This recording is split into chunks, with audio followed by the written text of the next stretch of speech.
listening to music and really focusing and listening to music as opposed to hearing it are two entirely different things. And I think a lot of the art of listening to music passed when we moved away from using big size speakers, floor speakers like you see over here with the big Kenwood, the KT-77 units here in living rooms, and also some of the big consoles like Magnavox stereo consoles that had the integrated record player and tuner within them, and really great speakers, field coil speakers. Well, they gave beautiful listening experiences.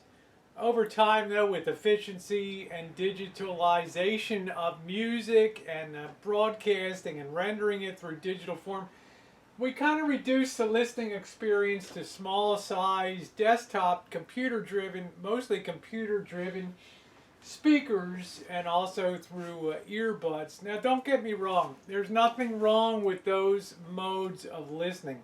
But when you consider that the human ear can hear from about 25, 50 cycles up to about 20,000 cycles, a lot of the things that we listen through today are incapable of delivering those frequency ranges.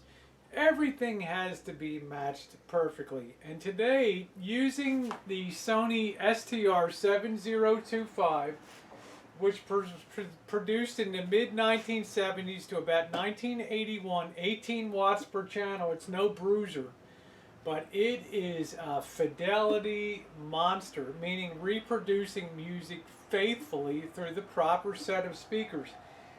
I paid dearly for this Sony STR-7025 for two reasons, actually. Number one, well, it's a transistorized set. It's not a tube amplifier receiver. Okay, it's transistorized solid state.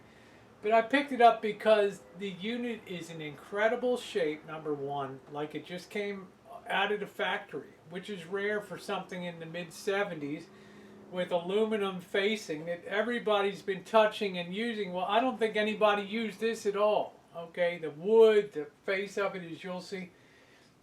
And number two, it does a beautiful job of reproducing faithfully music that's inputted into it through either an FM signal or through a phonograph or through MP3 or a tape player. Now, one other thing I want to mention is Sony did not engage in the big stereo eye candy wars of the 1970s. What does that mean? If you look at Kenwoods, you look at the Marantzes, you look at the Pioneers, there's a lot of bells and whistles, buttons, mid-range frequency adjusters, there's timers, there's so many bells and whistles and lights. They were like Christmas trees. They just fascinated people to see them. Well, Sony suffered by comparison because they focused on the fidelity aspects. It's what the Japanese knew to do, okay?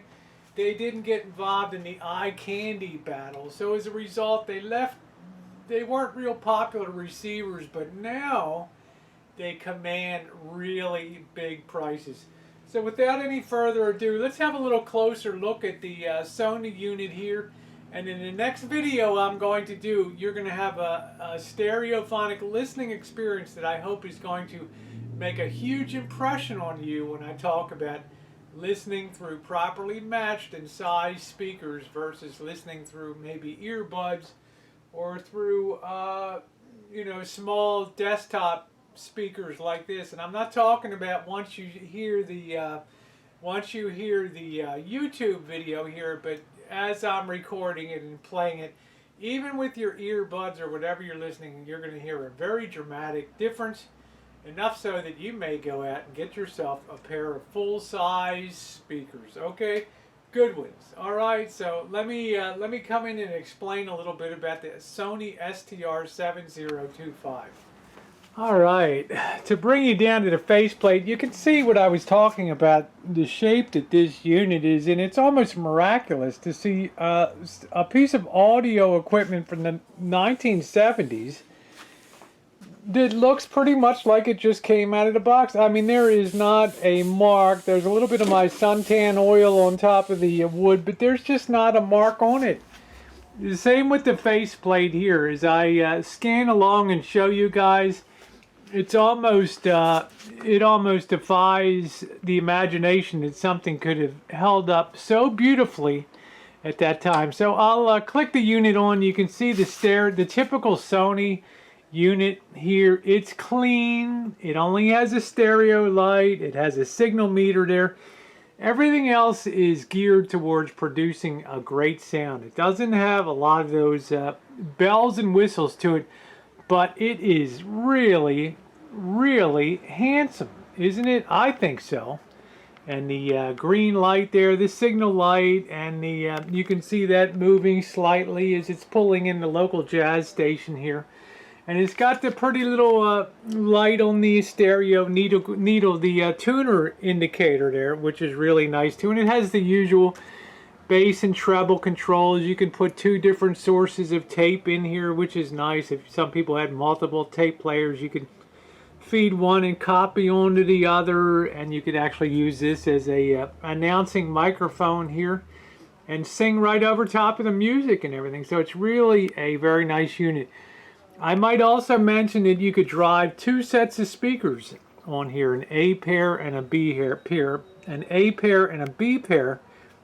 And the nice thing too, you didn't have to worry about the impedance mismatches, which comes when a lot of people plug the wrong kind of speakers into their amplifiers and stuff, and they either blow up their amplifier or they destroy their speakers. So that's the Sony. We'll turn it up a little bit. I don't know if any music's on. We're kind of on a commercial.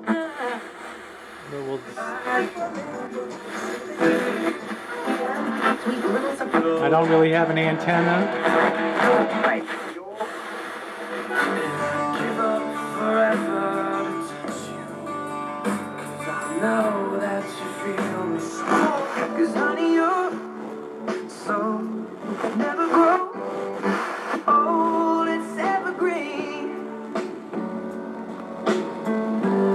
I don't really have an antenna.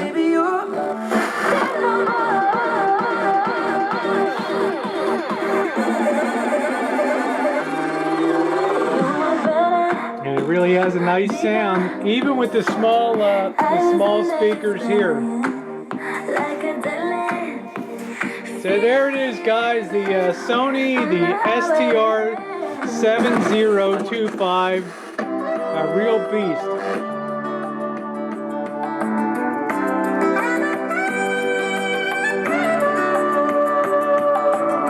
Appreciate the beauty of that stereo amplifier receiver.